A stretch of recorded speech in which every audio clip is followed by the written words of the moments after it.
Hey everyone. Got an email earlier this week about an ICO, the whitelist opening up, so wanted to kind of take a look and dive a little bit deeper into the project called QuarkChain. Let's take a look.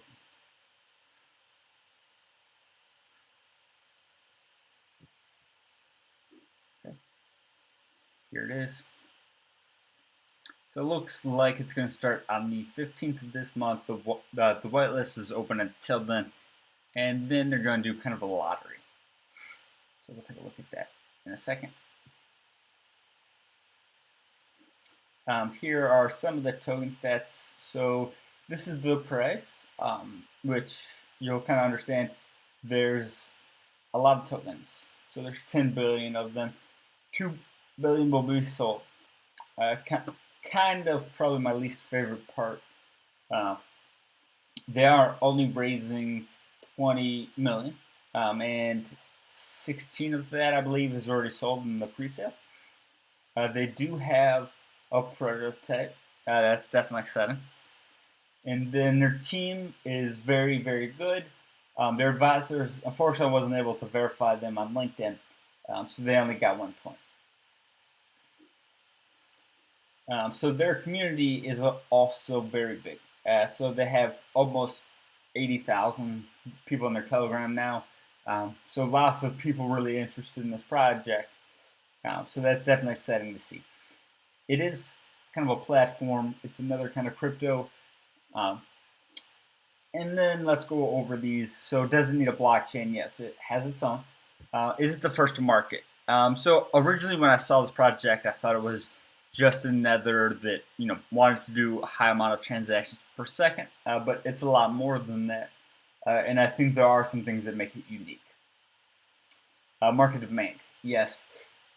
So this project supports Ethereum smart contracts. So you can basically use your smart contracts to run on Ethereum and this QuarkChain. So we'll take a look at that. So let's take a look at their website first. So it isn't super in depth, but you can kind of see the technology and some of the stuff they're aiming for. So it's going to be a 2-layer blockchain. So there's going to be shards on one blockchain, and then there's going to be kind of a main confirmation blockchain. You can do cross-shard transactions. That's definitely exciting because if you have something like Bitcoin and Litecoin, you can you do a cross-shard transaction between them. And then, so for mining, they're going to do kind of a incentivized mining to make it a little bit more difficult for anyone to do a double spend. And then scroll down to the team. So definitely really, really strong programmers. I've got their LinkedIn up. Let's just take a look at a couple of them. Here's the founder. So you can see, been the founder of QuarkChain, worked at Facebook, worked at Dell, worked at Google, PhD. Definitely an all-star. This guy hits out of the park. Definitely excited that he's going to be working on this project because it's a big one. Let's take a look at one of their other core engineers. He worked at Facebook too, Instagram, Google, AT&T, master's degree in computer science. This guy's an all-star too, absolute all-star. Okay, let's take a look. She also works on the team. She's on their website here. So she's kind of the research scientist. Let's take a look at her profile. So you can see she's a research scientist at QuarkChain. She's a professor at IEEE. She has lots of stuff. She also has a PhD in electrical engineering and master's, obviously. Definitely exciting to see. This is an all-star team. Like, there's nothing I can say against this team. Definitely have everything in line. Definitely excited with this quality. It's hard to find. Okay, so their website was obviously kind of lacking. So let's take a look at their white paper. So this is their kind of overview. Want to kind of take a look at that and kind of go through and just kind of read it. So they have a 2-layer blockchain. One of them is going to have shards, which is super exciting. So what a shard is basically it's a small little piece of a different blockchain, and that makes it so it makes scalability really easy to have the kind of sharded chain and then the kind of base layer or the root blockchain, as they call it, as the second chain. And they also have guaranteed security by market-driven collaborative mining. That's definitely exciting because that makes double spend attacks also. So you'll have to have over 50% of the hash power in order to do a double spend. They also talk about scalability. That's definitely exciting. Here's kind of what excites me: efficient cross-shard transactions. And they also talk about the number of transactions will increase as the number of nodes. So that's definitely cool. Simple account management. That's kind of a no-brainer. So there's only one account needed for if you have multiple blockchains and shards. And then this also is probably one of the most exciting parts. Turing Complete Smart Contract Platform that runs on they've adopted the Ethereum virtual machine. That is definitely exciting because that means anyone who is running on Ethereum could basically run on QuarkChain. So that's definitely exciting. Now let's take a look at, so they recently released some of their whitelisting stats. Basically, it's going to work as, it's kind of a lottery. So basically, you'll want to go join their Telegram right after you watch this video, because the sooner you join it, the more points you get towards your lottery entry. There is a random part, and then you also basically get a percentage for sharing. So sharing the project with others, reviewing it, making it known. So that's definitely exciting stuff. This is really cool. Unfortunately, because it's closed to the U.S., I'll probably be buying it on an exchange. So real quick, let's kind of talk through the positives and negatives. So obviously security. Worrying about double spins and whatnot is really important, especially at this point, because you won't be able to later. Cross-shard transactions. I kind of told you why I'm already excited by that. That's definitely exciting. So in the blockchain world, there are certain projects that are working towards doing this, like atomic swaps and whatnot. But